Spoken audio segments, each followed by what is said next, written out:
Welcome to this edition of Live Fire here at Rally Point Grill. My name is Mark, General Manager here. I'm with a couple of veterans. We're going to do our Live Fire Challenge. So guys, I'll let y'all introduce yourselves. Okay, my name is Walt Cusick. I'm an Army veteran. Spent 13 years, combination of active duty, National Guard, reserves. Left the reserves after 13 years of total service. Vietnam veteran, served in Vietnam in 1967-68, and returned home, spent another year on active duty, and then went to Guard in the reserve unit. From born and raised in Pennsylvania, Pittsburgh, wound up in Atlanta to be with our grandkids. Very active over the years in the American Legion and VFW. Was the current past commander of Post 29 in Marietta, which happens to be the largest post in the state of Georgia and probably in the East Coast. Have over approximately 1,200 veterans alone as members. Total family about 13 or 1,400. And I enjoy the privilege of working with veterans because I know how difficult it is for a lot of our veterans, my generation particularly, who are Vietnam veterans, the older, we still have WW2 guys and Korean War veterans dealing with the VA and understanding what's available to them. And they're sometimes intimidated by having to deal with the systems because the VA is trying to update and become more current. But we're here to make that an easier relationship. Thank you for your service and welcome home, sir. Thank you. Hi, I'm Tom Blackstock. I am also an Army veteran. Enlisted when I was 17, a senior in high school, and I retired in 2020 with 38 years of service. Served in the Army National Guard, the Army Reserve, and active duty. Lived in several different states, several different countries. Had overseas service in South Korea, Iraq, Afghanistan, Kuwait, Saudi Arabia, the country of Georgia, and Honduras, and retired from full-time service with the National Guard right here in Marietta. So, thank you for your service, sir. Thank you, sir. We appreciate you all very much. Thank you for being here. We're going to get started with the challenge and the wings. The first wing up, this is Jamaican Cajun Heat. So it's the one on your right. So if y'all want to grab a wing, eat away. The one, oh, this one. Yep. I don't want to start in the wrong direction. That's right.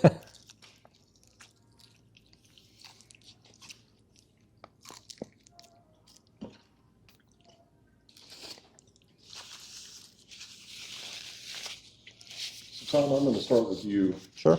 Tell us a bit about yourself, who you are, what you currently do, and a bit about your military background. Sure. So, as I said in my intro, I grew up here in Georgia, out near Athens. I was not necessarily driven to the military for any deep sense of patriotism. I was looking for a way to pay for college, and enlisted in the National Guard, the local unit, right there in the next town over from my hometown.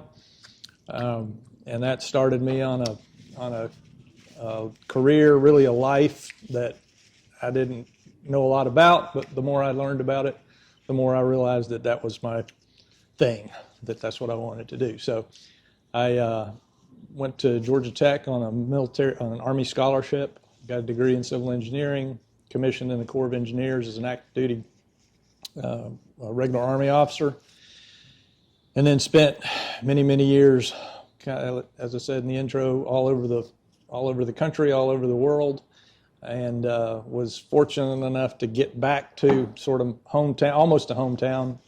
Moved back to Marietta, worked full-time for the National Guard, and I retired in 2020 as a brigadier general. In fact, I was able to go and command as a brigadier general the same brigade that I was in as a private 37 years before. So that's kind of a neat opportunity and something that you just, you can't get that anywhere else but in the United States. No, I'm not a veteran, but I've heard the term, and correct me if I'm wrong, wouldn't you be considered a Mustang? Yeah. I did. I had about 4.5 years of service before I was commissioned, and I was an infantryman. Went to basic training just like all the other privates. Went to my infantry school, to parachute school down at Fort Benning. So, yep, I did do that. To have that enlisted experience. That's great. And again, thank you for your service. Thank you. And Walt, how about for you, sir? My case was, grew up in Pittsburgh, Pennsylvania, steel time back in the early days where that was the heart and soul of that part of the country. Went to a all-boys high school, Catholic high school, where my father graduated in 1938. I graduated in 1962. Wound up going to University of Dayton. And when I got there, got involved. There was a school that wasn't a large school, but a very good school. And in the fraternity, actually was president of fraternity, and we all joined ROTC because you got $25 a month. And it was drinking money. We didn't realize, because at that time you could refuse your commission the day of graduation. And unbeknownst to us, in our junior year, we signed something, I guess, that said if you refuse your commission, you get into the draft pool right away. Long and short, I graduated. I'd taken pre-law, been accepted to law school, was headed to law school, and found out that they had changed the rules, saying that you could only do 1 year of graduate school. You had to request an approval each year. And I thought, oh my goodness, I'm going to get 2 years of law school, one I'm going to Vietnam. So long and short, decided not to do it, come back home from May to get married. Met my wife in May, got married 10 months later, and another 2 months later, I was on active duty at Fort Story, Virginia. And 10 months later, I was in Vietnam in 1967. Arrived there as a young second lieutenant assigned to a boat company in the Mekong Delta, and ran into a fraternity brother at Long Beach where we were getting assigned. And he said, oh man, that's a bad assignment. He got me changed. I went north to the city of Quy Nhon, which was Ho Chi Minh's hometown. And when I got there, the guy said, well, I don't need another officer. I don't know why they sent you here. Well, I'll just lay around and we'll figure out something out. So I laid around for 2 weeks and on a cot in the hallway, and this unit was on a beach in Atlantic 65. Woke up one morning and he's shaving and drinking a beer and smoking a Camel, and said, Lieutenant, good news and bad news. Good news, I'm going home in 9 days. Bad news, you're the new company commander. I've been there like 10 days. I'm 22 years old. And this was a logistical company that worked the beach, and we had over 350 enlisted people. And it was, Hanoi, Quy Nhon was like New York City. Well, then came Tet a few months later, and everything changed. So I spent a year getting through Tet, come back. At that time, they had a deal, if you stay one more year, they promoted you next rank. I made captain, but I had branch transferred to military police. And ironically, real quickly, when I left Fort Story as a young second lieutenant, the post commander said, hey, listen, you come back, I want to come back here, just let me know. Well, Fort Story is on Virginia Beach, right on the beach, and we lived on the beach. So I got back, and I had orders for Fort Meade, Maryland as an MP. Called a buddy of mine. I said, was that good? Yeah, no. I said, but that's a bad place to go. So I remember this guy saying to me, call me. So I called Fort Story. And I get the adjutant, it happened to be a whack at that time, they're now a female. I told her story, and she kind of laughed at me and said, yeah, right, okay. He was being nice to you, young man. So, all right, I'll call you back. Called me back 2 days later and said, I don't know what you did or what, but he told me to tell you, just stay put. Next thing I get orders to report to Fort Story, Virginia as a provost marshal. Now that's like being the police chief. Well, you got to understand, in Virginia Beach, that's the largest concentration of naval operations in the world. And at that time, MPs were the only one that could detain an officer. So my year down there, I wound up having our first child at Portsmouth Naval. We've arrested a colonel of the Air Force, a Navy admiral, and so I had a very interesting year. Come back home to Pittsburgh, went to work in the steel business, and I missed the military. I wanted to stay in, Went to the Pentagon in those days and met with a guy, and he said, "Okay, well, so you went to the University of Dayton. What's your plan? What do you want to do?" I said, "I want to get my graduate." He said, "Well, okay, Old Dominion College, and then you'll do another short term." I said, "Fine, we're Germany, France." "Oh, no." He said, "You have combat command. You're going to go back to Vietnam." I said, "Sir, you ever been there?" "No, no, I've been in the Pentagon for 11 years. I said, "I don't think I'm going back." And I got out, missed it, went in the Guard, Pennsylvania, and wound up getting in the reserves. And I was a captain on it was the Army Reserve Control for Pennsylvania. It was based in Pittsburgh. And then I made my majority there. Being a major on a 2 general staff was like being a PFC. And my kids got older enough when I got out. So at any rate, but enjoyed the military, learned a lot about it, grew up a lot, and realized what we as young people had to go through. When I come back from Vietnam, it wasn't a very pleasant thing to do. I was telling the general, we would tell our people, when you're going home, don't wear your uniform. And I was just too Irish stubborn. I wore mine, and I remember sitting in the airport in Seattle at 11 o'clock at night and getting harassed by walking and laughing. And true story, I wanted to get to Chicago, connect and fly back to Pittsburgh. And the girl said, "Well, we got 1 seat left. You can have that." I go back. I'm sitting there, and all of a sudden, she comes back with a guy behind her. And she said, "I'm sorry, the guy showed up for that seat. We'll get you in the next flight."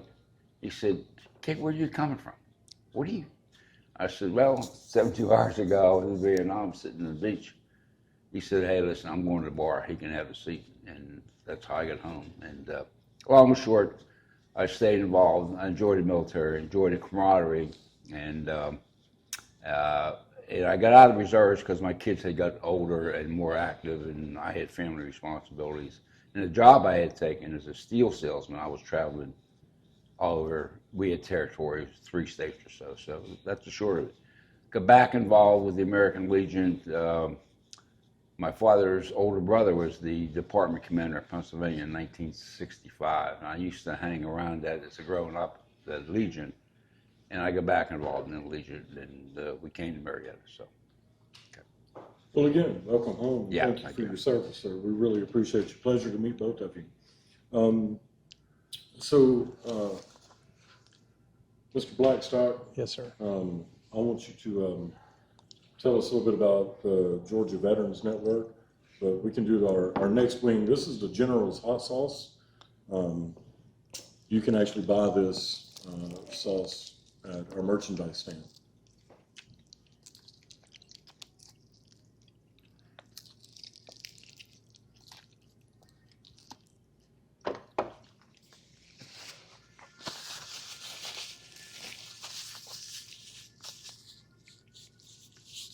It's good. Excellent. Okay. So tell us a little bit about the Georgia Veterans Network.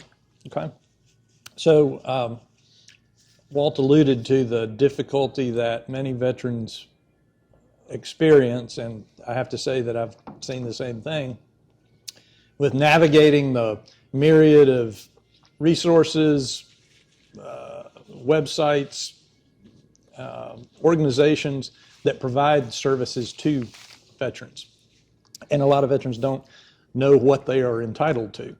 So the Georgia Veteran Network is an organization that is, we call it powered by, sort of underwritten by United Military Care, a nonprofit that's based in Marietta.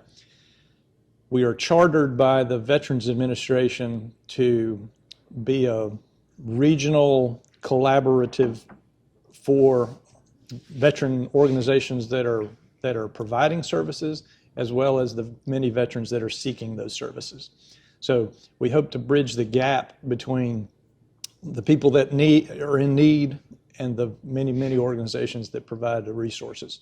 Many times we find that organizations that are adjacent don't even know what each other provides, and certainly the veterans that are in need out in the community don't know. So we are chartered by the Veterans Administration to act on behalf of the local veteran community.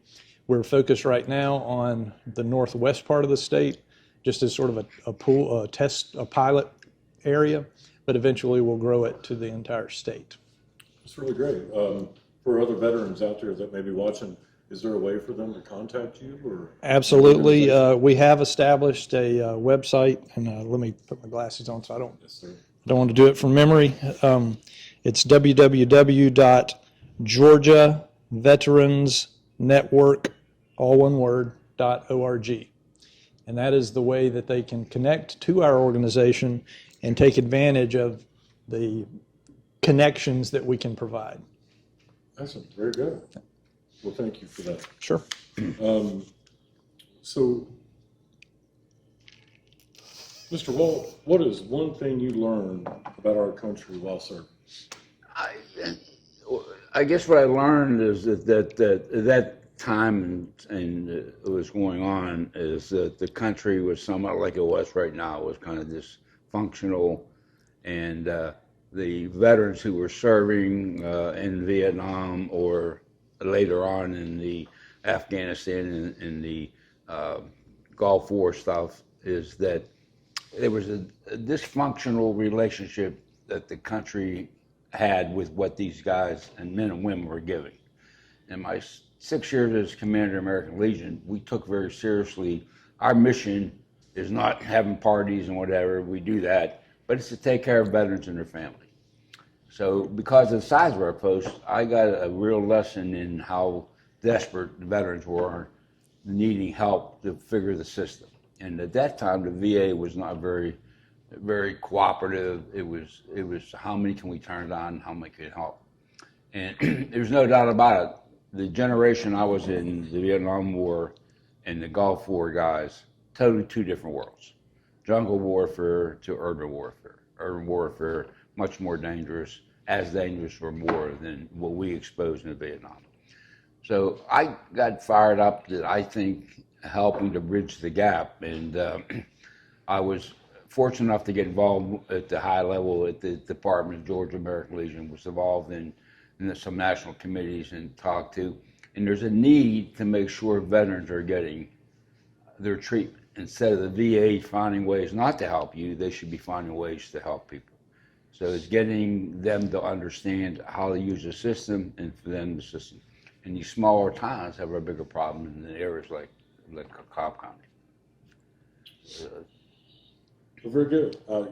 As a non-military, never was in the military, and working and serving for you guys, I've learned a lot that there is a lot of disconnect. We don't understand all the sacrifices that you guys make in your careers.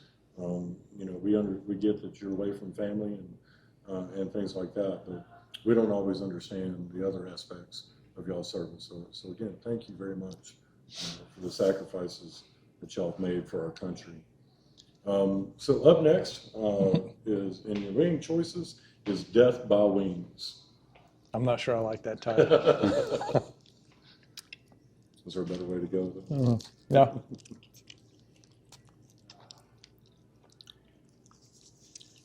I will say that it has sort of a delayed effect, so you don't fully appreciate it right when you take the bite. As I sit here and try to talk it, I experience it. Well, pretty good. So, Mr. Blackstock, what would you tell your younger self about life after the military?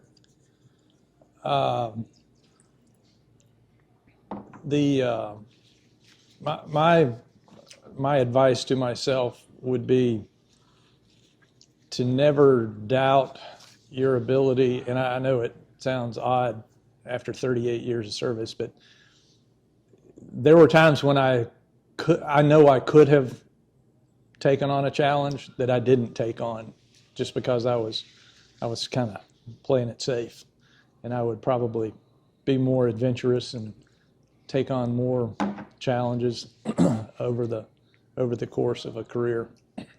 So as you grew in your career, you realized that you could do more than you thought you could. Yep, you certainly gain confidence. The military is one of those experiences that it helps you to learn that you can really push the boundaries and you can really do a lot more things than you thought. Very good. So, Mr. Cusick, same question to you. What have you learned about, or what would you tell yourself? Well, tell myself that the military for me helped me grow and become able to handle situations. Again, as a young 22-year-old, first lieutenant who was a company commander of 380 guys during the Tet Offensive, as my first sergeant sat me down in my dad's age and said, "Kid, you could die in a minute, you might die in 5 minutes, you might die in a week, you might die in an hour. But if you sit there worried about it, you're going to die probably sooner than you want to be." And all those young men out there, they are looking to you to set the tone what we're going to be. So you have to step up and accept responsibility. And that taught me how to grow. And it's people like he and many other older guys, the NCOs, that made me a better person. And I never forgot that. And as 1 year of my life in Vietnam, you were there for 365 days. No matter where you were, 72 hours before, they come got you and you were in an airplane going home. And all of a sudden you go, wow, and you're back around civilians. But it made me a better father, it made me a better husband. I've been married 58 years, raised 2 great kids, just turned 80 yesterday, as a matter of fact. And but I think about those people, and I'll end it with this. I had a young 18-year-old driver. When I took command, at first I was, you got to pick a driver. I went through the list and found a kid who grew up maybe 2 miles from me. He was 18, I was 22, and we spent 24 hours a day together. And I've never seen him since the day I left Vietnam, and I love to go find him because he and I grew up together, and he made me a better person, and I think it prepared me to have a better life. You know, I've always heard about the brotherhood of the military, especially in war, and how you have to, you know, rely on that person to have your back, and you got their six Exactly right. at the same time. So I really respect that. So your next wing is a ghost pepper rub. And happy belated birthday to you, sir.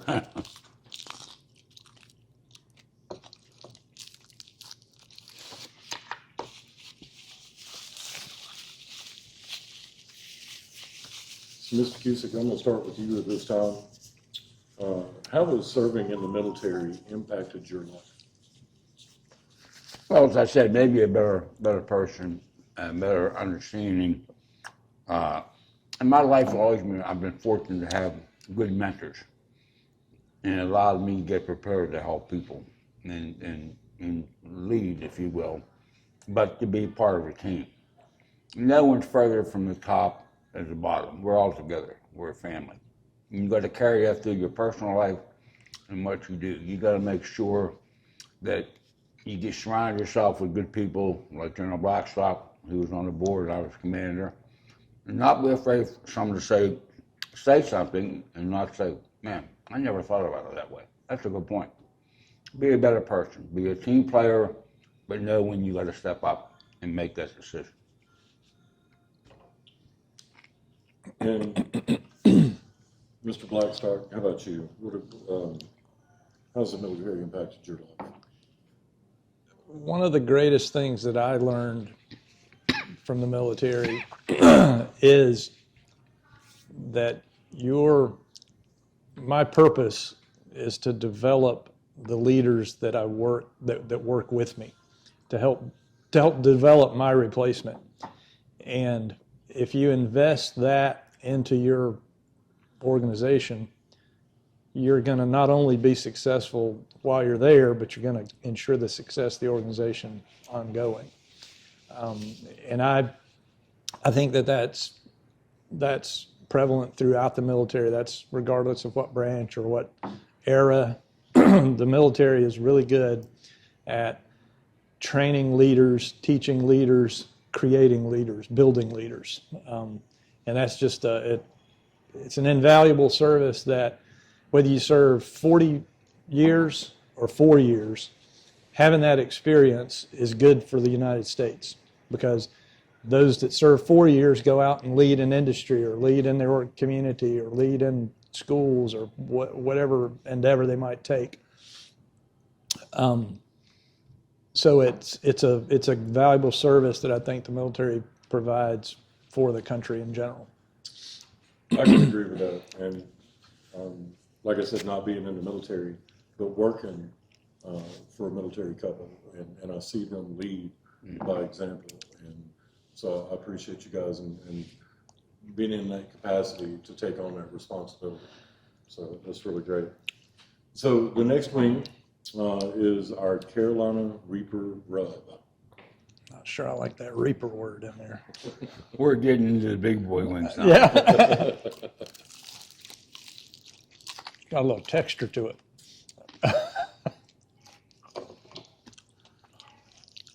That must be another one of those that sneaks up on you. I'm finding a little bit of a sort of a opening up here, you know.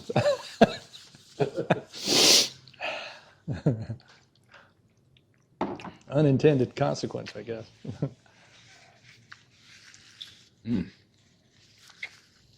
So Tom, I'm going to go to you again. What piece of advice do you have for someone out there watching? Well, kind of in the same theme of developing leaders, I find that neighbors and others that I know in the community ask me, particularly parents of younger adults or younger adolescents, they ask me to give them advice, to talk to their kids about the opportunities that are available to them. And I recognize that the military is a profession that has a significant amount of risk associated with it. And that's a hard thing for a parent to accept, that their child is going to go enter into that kind of a risk. But I looking back, I realize the gift that my parents gave me when I was 17, because the difference between enlisting at 17 and enlisting at 18 is your parents have to sign a release for you at 17. You can sign it yourself when you're 18, but my parents signed the release when I was 17. And as I said, I think they gave me a gift, trusting me to make the decision and trusting me to know that this is something that I can do and that I want to do. That's a difficult decision for any parent, I'm sure. I have a child, a daughter, who just chose not to go into the military, but that was totally her decision. Had she wanted to, I would have fully supported her in that decision as well. So as I talk to parents, I try to talk to them separately from the young person to say, if you can find it in yourself, give that gift to your child, because they're gonna own that decision, and they're gonna make something of themselves that you don't even know what to expect as a parent. So I just think it's a fantastic opportunity for young people.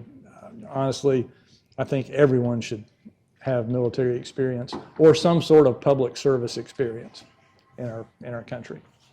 That's my public service announcement. That's great advice. And so, Walt, how about you? What piece of advice would you give to someone? Well, I think when you look around and see the generation today we're living in and what's going on, and you go back and look at my generation and years later, and I always taught my kids and employees that never think you know what you know, because the guy sitting next to you may change your life. Instead of you being a smart, aleck young kid or girl, that person could be the chairman of the board of some company and say, young man, I'll tell you what, here's my card, give me a call if you need something. And Pete, give respect to everybody, but accept the responsibilities of your life, because your life can impact other people.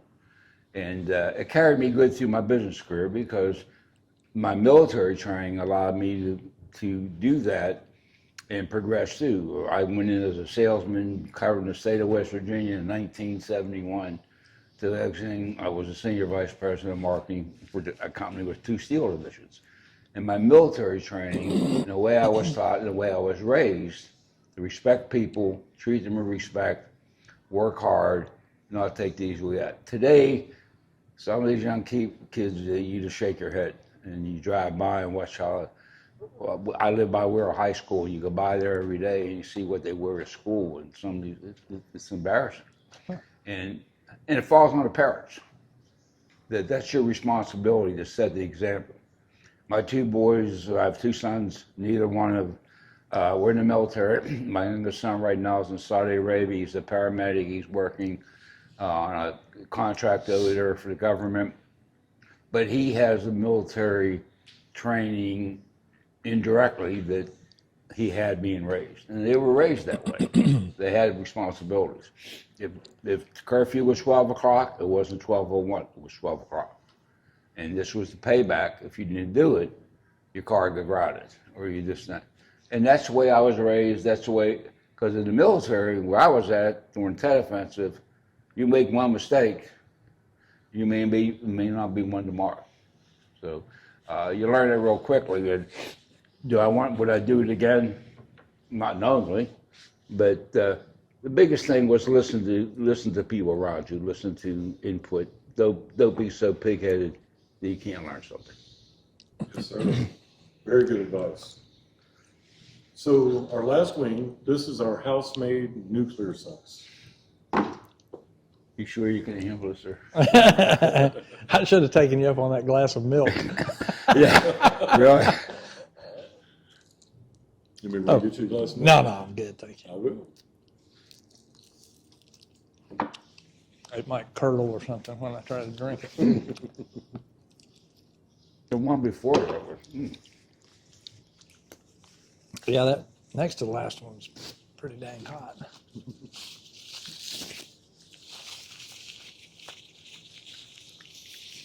So Walt, I'm going to come back to you again.